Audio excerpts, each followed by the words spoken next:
बिस्मिल्लाहिर्रहमानिर्रहीम। अस्सलामुअलैकुम। कैसे हैं आप सब? उम्मीद करती हूँ आप सब खैरियत से होंगे। Welcome back to my channel cooking with RQ। आज मैं आपके साथ शेयर करने वाली हूँ एक हैदराबादी निज़ामी रेसिपी, सूफियानी बिरयानी। सूफियानी बिरयानी कहिए या सोफियानी बिरयानी, ये एक शाही शानदार हैदराबादी डिश है जिसे इसके नाजुक जायक़ों और इसके मखसूस सफ़ेद रंग की वजह से पसंद किया जाता है। बिना सुर्ख मिर्च या ज़ाफ़रान के ये बिरयानी काजू बादाम का पेस्ट, खोया और हल्की स्पाइस के लिए हरी मिर्ची का पेस्ट का इस्तेमाल करके बनाई जाती है। रिवायत है कि एक नवाब जो बिरयानी को बहुत पसंद करते थे लेकिन भारी मसालों की वजह से हज़म नहीं कर सकते थे, ये सफ़ेद बिरयानी उनको बहुत पसंद आती थी।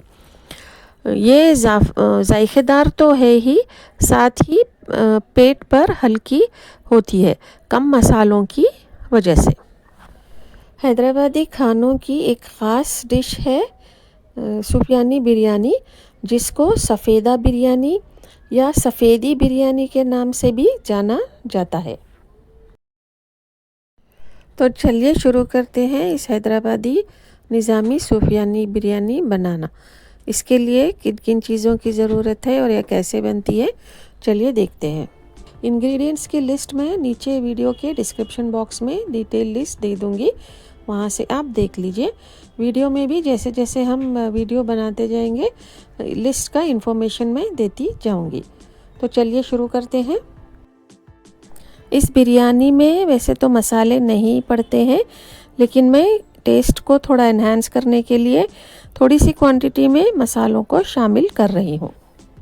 सबसे पहले इसमें हम 1/4 चाय का चम्मच शाज़ीरा और आधा चाय का चम्मच गरम मसाला पाउडर शामिल करेंगे। 2 टेबलस्पून अदरक लहसुन का पेस्ट और 1.5 टेबलस्पून कच्चे पपीते का पेस्ट हम इसमें शामिल करेंगे।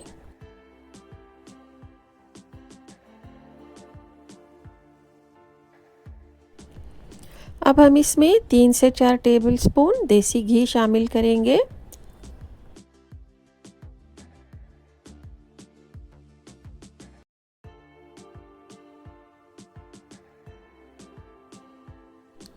अब हम इसमें 4 से 5 टेबलस्पून काजू और बादाम का पेस्ट शामिल करेंगे।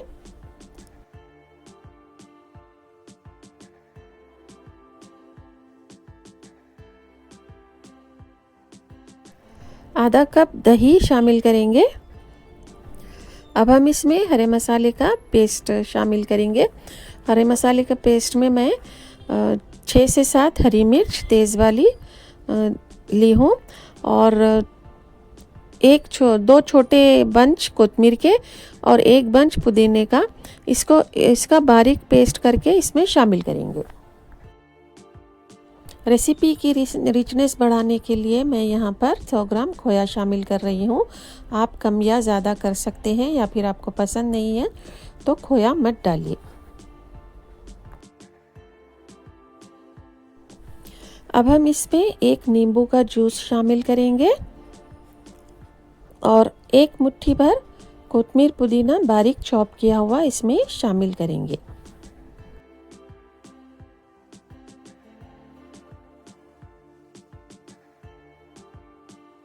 नमक हस्बे जायका शामिल करिए।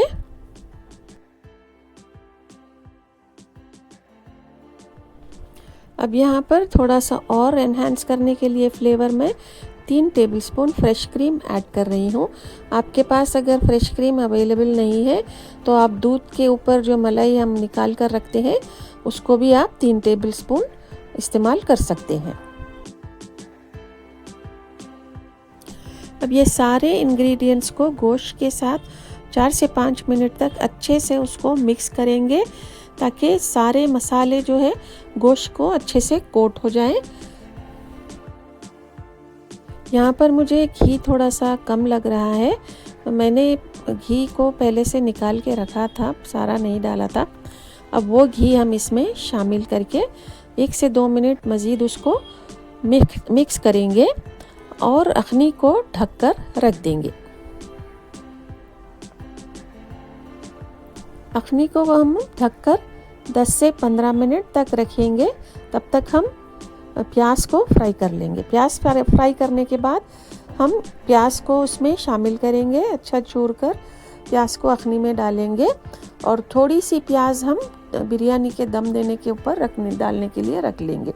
अब प्याज डालने के बाद भी हम इसको अच्छे से 1 से 2 मिनट तक इसको मिक्स करेंगे ताकि प्याज भी अखनी को गोश्त में अच्छे से लग जाए और अखनी में अच्छे से घुल मिल जाए। प्याज को अच्छे से मिक्स करने के बाद अब ये अखनी को हम ढककर मज़ीद 40 से 45 मिनट और मैरिनेट होने के लिए रखेंगे। आपको अखनी को 1 से 2 घंटे तक, जितना आप अखनी को गोश्त को मैरिनेट करेंगे उतना ही फ्लेवर्स गोश्त के अंदर तक जाएंगे। तो ढककर यहाँ पर मज़ीद मैं और रख रही हूँ। चलिए अब चावल पकाने के लिए चूल्हे पर वो रखिए भगोना, जो भी आप जिसमें चावल बना रहे हैं। अब हम उसमें चावल के साथ पकने के लिए थोड़े से मसाले शामिल करेंगे। पहले हम हरा मसाला शामिल करेंगे, 2 से 3 हरी मिर्च, थोड़ा सा कोतमीर और पुदीना, और फिर उसमें हम खड़ा मसाला शामिल करेंगे। थोड़ा सा दालचीनी, आधा से पाव टीस्पून शाजीरा, 4 लौंग और 3 इलायची शामिल करके इसमें अब हम नमक डालेंगे।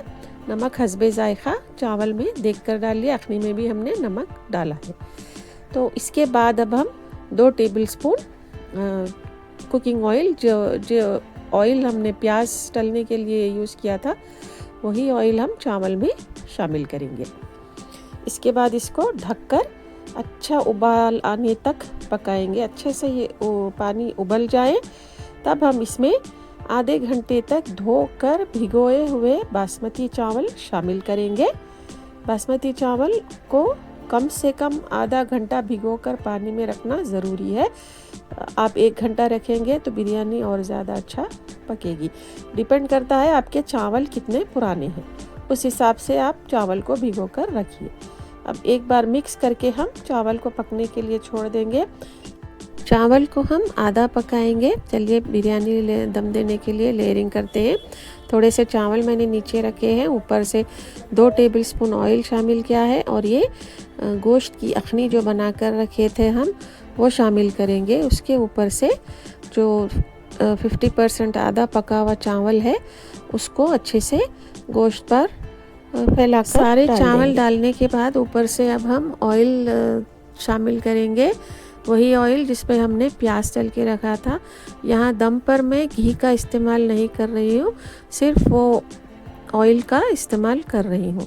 4 से 5 टेबलस्पून ऑयल शामिल करिए या फिर आप अपने हिसाब से कम या ज़्यादा कर सकते हैं। ऊपर से हरा मसाला उस पर स्प्रिंकल करिए, कोतमीर और पुदीना बारीक चॉप किया हुआ। फिर जो प्याज हमने बचा कर रखा था दम पर डालने के लिए, वो तली हुई प्याज ऊपर से शामिल करेंगे। अच्छे से शामिल करके उसको ढककर 10 से 15 मिनट तेज़ फ्लेम पर आंच पर पकाएंगे। फिर धीमी आंच पर उसको दम देने के लिए 15 से 20 मिनट धीमी आंच पर, बिल्कुल धीमी आंच पर रख देंगे। यहाँ पर आप देख सकते हैं बिरयानी अच्छे से दम हो गई है, चावल सही अच्छे से पका है और गोश्त को मसाले अच्छे से लगे हुए हैं। चलिए अब हम डिश आउट करते हैं। गर्मा गर्म सूफियानी बिरयानी कैरेट के रायते और फ्रेश सलाद के साथ सर्व करिए। इस बिरयानी को खाने के शायकीन मुनफरद और बेहतरीन जायके की वजह से पसंद करते हैं। तो इस संडे आप भी बनाइए सूफियानी बिरयानी और अपने फैमिली और फ्रेंड्स के साथ एंजॉय करिए। ऐसे ही इंटरेस्टिंग रेसिपीज़ के साथ बहुत जल्द मिलती हूँ मैं। दुआओं में याद रखिए, आपका और आपके अपनों का बहुत ज़्यादा ख्याल रखिए। कुकिंग विद आरक्यू से मुझे दीजिए इजाज़त। जो नए हैं मेरे चैनल पर वो प्लीज़ सब्सक्राइब कर लीजिए और लाइक और शेयर करना ना भूलें।